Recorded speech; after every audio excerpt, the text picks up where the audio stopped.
Hey everyone, in this video I'm building a flower shop and cemetery in The Sims 1. This is a community lot and I built on the sidewalk walkabout lot, I think that's what it's called, next to the Old Town Quarter. It's like an empty community lot.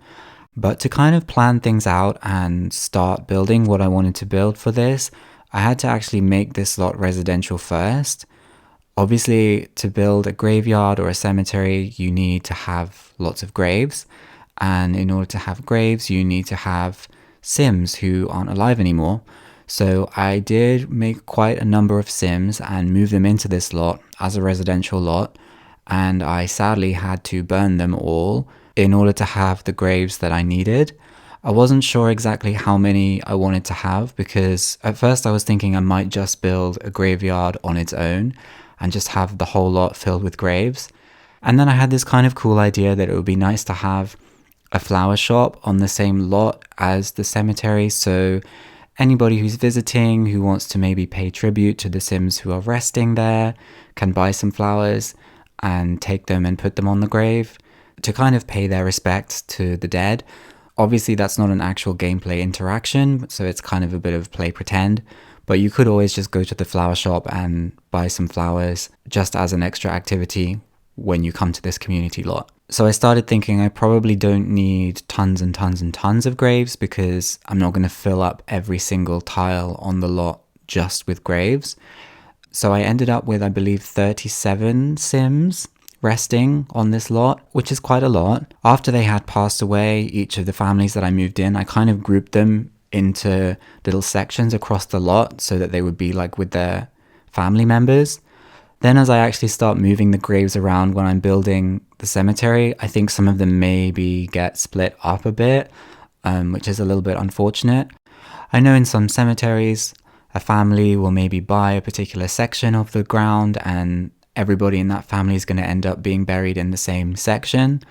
So I kind of wanted that to happen a little bit with this lot, but I don't know if it fully worked out that way. One thing that is quite interesting about the graves is that when a Sim dies, they get one of the randomized gravestone types, and there's no way of actually choosing that. So I kind of had this idea that the really big, tall graves belonged to rich or affluent Sims who could afford a fancier tomb. But because the game randomly chooses a grave for a Sim when they die, there's no way to actually select which grave is going to be for which Sim, in a way. I wanted to have this part of the cemetery that I was kind of calling the premium area, where I felt like celebrities would be buried, or maybe well-known Sims that maybe would have been able to afford like a special plot. And this part of the cemetery is kind of raised up slightly and surrounded by a tall green hedge. I feel like these might be the tombs that Sims would flock to the cemetery to see, if that makes sense. If you knew that a particular celebrity was buried there, that would be someone you'd actually want to go and see their grave and maybe pay your respects to. So I put some of the Hollywood Walk of Fame stars, I think that's what they're called, in front of each grave so that you would know that those are the graves belonging to famous Sims. The thing is, I didn't actually make those Sims famous before I burned them because I felt like it was a bit of a waste of time to spend ages getting them up to like 5 stars in the fame career and then just kill them off. I think every time I've had a Sim who's like a 5-star superstar celebrity Sim, I've always wanted to keep them there. Like I've never wanted to like kill them or delete them or anything like that, just because it takes such a long time and it's so much work to make that happen. But obviously celebrities are just normal people and they do die as well. So maybe this part of the cemetery is just kind of illustrating that part of the story that of course that can and does happen. And these may have been stars who were known and well loved, so their legacy will be remembered at the cemetery. For the other sections of the lot, I had kind of initially thought I might have the graves really evenly spaced out and kind of neatly arranged, as if they were all kind of really intentionally placed and, I don't know, maybe really, really cared for. But I thought it might be a little bit more fun to have each section of the cemetery be quite different. So one of the sections is really kind of cluttered and overgrown, as if the graves have just been like hastily pushed together. Maybe there just wasn't that much space in the cemetery and there were a lot of Sims who died at one time and they all needed to be buried there.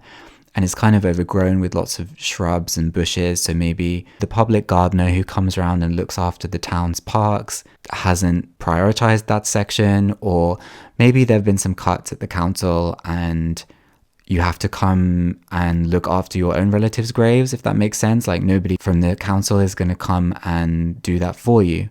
So perhaps if your family is well off, they can afford to pay someone to go down to the cemetery and look after their family plot. And if you're not well off, it's kind of, well, too bad, your graves are going to get overgrown. You need to go down and do that yourself.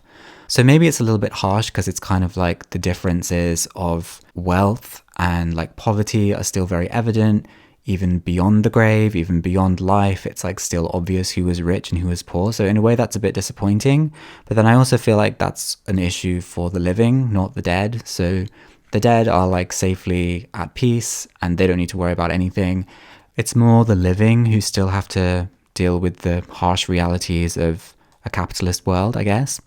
Maybe it's not that deep. I just feel like I wanted to, I don't know, tell stories in a way with like different parts of the cemetery.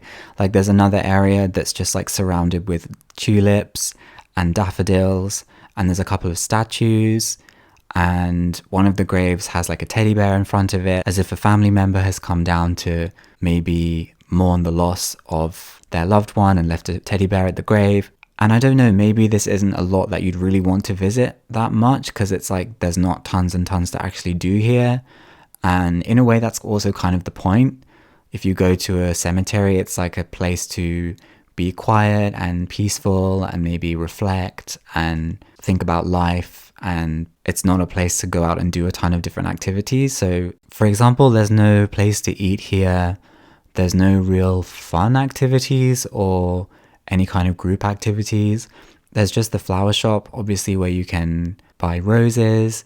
And there's a little bathroom just behind there, obviously, where you can go to the toilet. There are still plenty of seating areas, so you could still come down here with members of your household or even on a date if you wanted to and just sit and hang out and talk. But mostly it is just a place for reflection and peace and quiet, I think. So yeah, I think that's everything I wanted to say about this lot. I'll leave a link in the description in case you want to download it and add it to your game.